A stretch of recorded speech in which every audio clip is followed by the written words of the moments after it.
안녕하세요. 무서운 이야기입니다. 여러분들은 센과 치히로의 행방불명이라는 영화를 보신 적이 있으신가요? 이 영화는 지금까지도 일본을 대표하는 영화로 불릴 만큼 엄청난 인기를 끌었던 영화입니다. 하지만 이 영화가 사실은 아동 성매매를 주제로 만들어졌다라는 소문도 돌고 있는데요. 왜 이런 소문이 돌고 있는지 지금부터 함께 알아보겠습니다.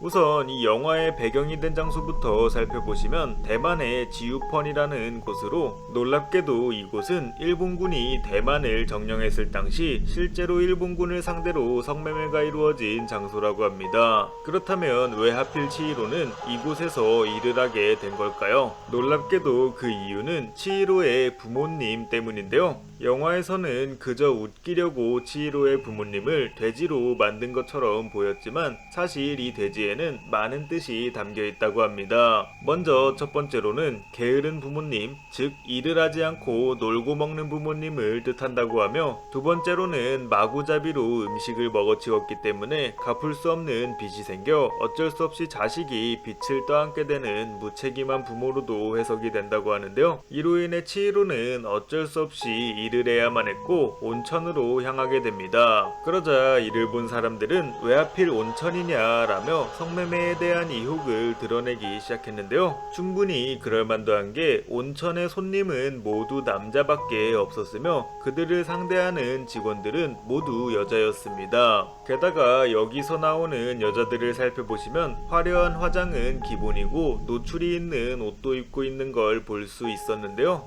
이뿐만 아니라 실제로 과거 일본에서는 온천에서 성매매가 이루어지는 일이 많았다고 합니다. 게다가 더욱 놀라운 사실은 이 온천의 주인을 유바바라고 불렀다는 점인데요. 영화에서도 유바바라는 할머니가 등장을 하며 온천의 주인으로 나오게 됩니다. 즉, 이 온천은 성매매 업소일 확률이 높다는 건데요. 이뿐만 아니라 영화에 나오는 유바바는 치히로의 이름을 뺏고 센이라는 이름을 붙여주는데, 이것은 매춘부나 술집 종업원이 자신의 이름을 쓰지 않고 가명을 쓰는 것을 의미한다고 합니다. 게다가 이 온천은 밤에만 영업을 하는데요. 이것 또한 성매매 업소를 표현하고 있다고 합니다. 그렇다면 이 영화에 등장하는 손님 중 귀엽게만 보였던 가오나 씨는 어떤 역할이었을까요? 우선 가오나 씨의 이름부터 해석해보면 얼굴 없음이라는 단어가 된다고 하는데요. 이것은 성매매하는 남자의 익명성을 나타낸다고 합니다. 게다가 가오나 씨는 온천에선 아무도 못 말리는 폭군이지만 밖으로 나오니 크기도 작아지고 얌전해지는 것을 볼 수 있는데요. 이것 또한 성매매를 하는 사람의 특징으로 숙박업소에서는 강력하지만 밖에서는 보잘것 없는 사람으로 살고 있다는 걸 의미한다고 합니다.